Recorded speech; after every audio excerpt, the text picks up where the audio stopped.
Hi everyone, I'm Shelly and you're watching There's No Place Like Home. I'm back with another Question the Narrative video. Today's video is just going to be a lighter topic, a little fun, something that was inspired by an article that I read. And the topic is the ocean beneath. As most people realize, I believe it's about 90 to 95% of our oceans have not been explored yet. So it's something that can really get the mind going, the imagination, wondering what could be underneath there. And in fact, I even talked about it in another video where I was just making the hypothesis that some of the sea serpents that people claim to see around the world might be somehow channeling through different parts of the ocean, because it just seems that a lot of these sea creatures, these lake monsters, they are seen by many people, but if there would be any sort of population, there would have to be large amounts of them seen unless they have somewhere else to go. So that's what I was wondering about, is if there is some sort of underground channel that these creatures are going to. And in fact, this is from an old map, and this is something that you will find in abundance in a lot of these ancient maps, is that they will have these animals on here that, yes, we would certainly consider to be sea monsters. We've got a serpentine-like monster here, which I know, I think that a lot of the serpent uh, sightings may be oarfish or possibly moray eels, but not all of them can be explained. And especially when you're thinking of the plesiosaur type creatures that are seen even in like Lake Champlain and of course in Loch Ness. So when I came across an article that said that scientists discovered this underground ocean, of course, I jumped on it because I wanted to see exactly what happened and how they found this. So it says here, scientists discover gigantic ocean 700 kilometers beneath the Earth's surface.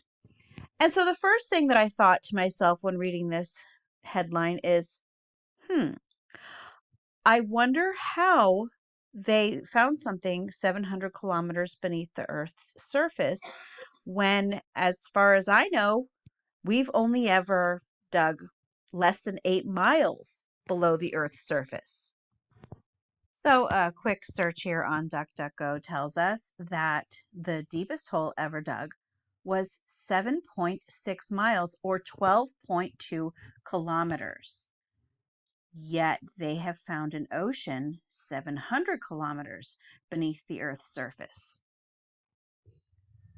Okay, so let's just take a look at this cross section of what they claim the globe Earth looks like. It's something that a lot of children have learned in school. And in fact, while I was still believing that the Earth was a ball, this is something that I taught to my children in our homeschool in our Earth science lesson.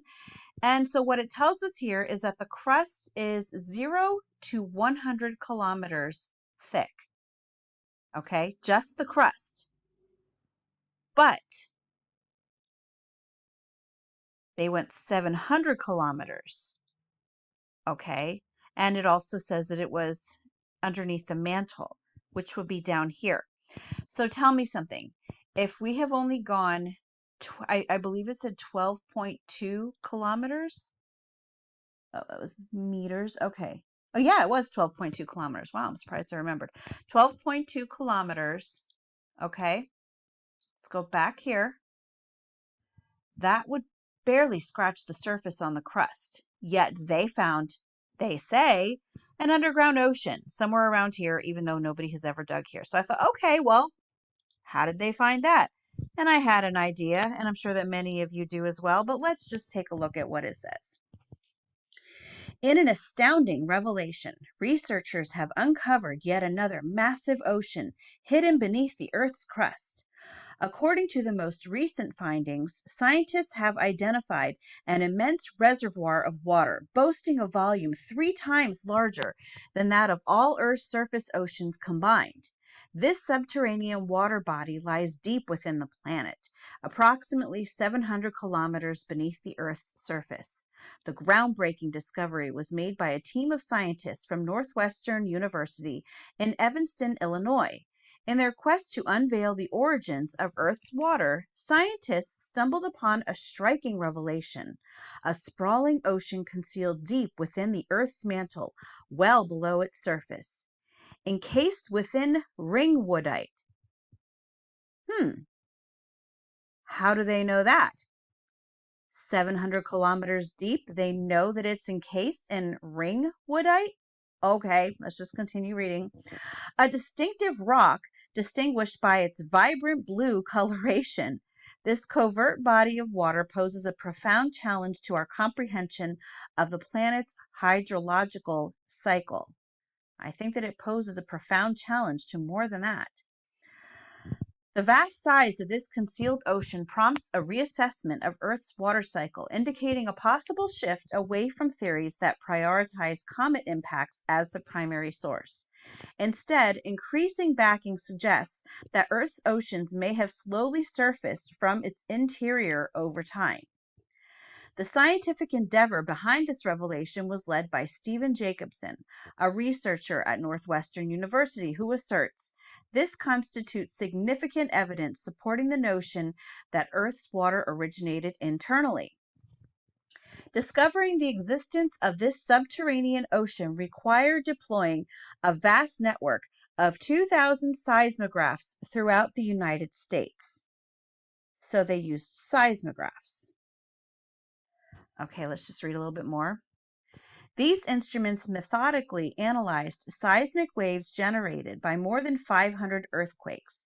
As these waves traverse the inner depths of the Earth, including its core, they decelerated upon encountering damp rock, signaling the existence of this extensive water reservoir. So let's just take a look at what a seismograph reading looks like. So they used 2,000 seismographs, and the readings look like this. And from these readings, they were able to tell that there was damp rock. Now, I understand, I have seen them use seismographic readings for different things, and they can certainly tell when there's like a disturbance or when there's, something, a vast expanse. I'm not sure how they can know from looking at these that there is not only damp rock, but ringwoodite. Is that what that says? Ringwoodite, a distinctive rock distinguished by its vibrant blue coloration. So they could tell from this that it was ringwoodite? How? Does the seismograph have a little code for the color or what type of rock it is? Like, could we look at this and say, hey, look, that's a diamond right here, or oh, look, this is marble here? Like, how does that work? I'm sorry, to me it doesn't work. How could they tell that something 700 kilometers down using a reading like this is encased by ringwoodite? It's bad enough, it's hard enough, I should say, for me to believe that it can tell that it was a damp rock. Okay, I can understand an obstruction, it can read certain things, but that it can specifically say that it was damp rock, and not only that, it was ringwoodite. Yeah, I'm sorry, but this article is not convincing me that there is an underground ocean. However, what does convince me that there is an underground ocean? Genesis 7:11, which says, in the 600th year of Noah's life, in the second month, on the 17th day of the month, on that day, all the fountains of the great deep burst forth, and the windows of the heavens were opened.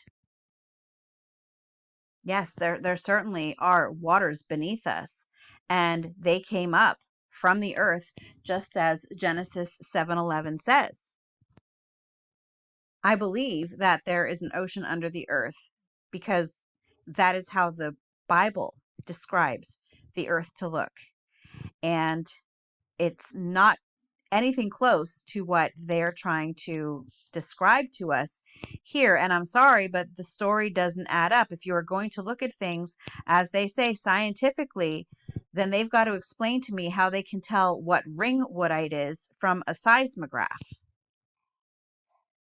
I also believe that there is an underground ocean because of the video footage taken by the late Mike DeGroy. I'm not sure if I'm saying his name right, but he discovered what they called a brine lake under the ocean, and he tried to take his submersible in there, and it literally bounced off. He was not able to submerge it into this separate body of water that was under the water. In fact, there were waves lapping up against the shore.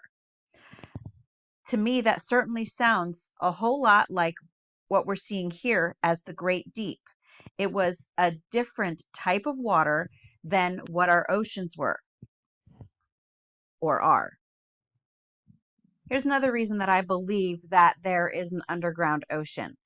This is Lost River Caverns. It's a place that I shared photos from it a few months ago because I just went there with my children and a friend a few months ago. And in this underground cave system, there is a river. And the tour guide was explaining to us that they have no idea where the source of this river comes from. So they have tried diving in there to see if they could come to an end, and it just gets too narrow for them to get through all the way. They've tried using dye so that they could put dye in this water and then see where it comes out, on the land, around this cave. And they have never seen any water coming up that had any of this dye in. So the only assumption that they can make is that this water is going to and coming from somewhere that is underground. And yes, I can certainly believe that that is an underground ocean. And that's all that I need to convince me that there's an underground ocean. And honestly, if they want to start convincing us that they can use their science to tell us these things, they need to get a little more believable with their stories. That's all that I have for you today. If you like this video, give it a thumbs up. If you haven't subscribed and would like to hear more of what I have to say, I would love if you would do that. If you have any questions or comments, you can leave one either here or over on Instagram.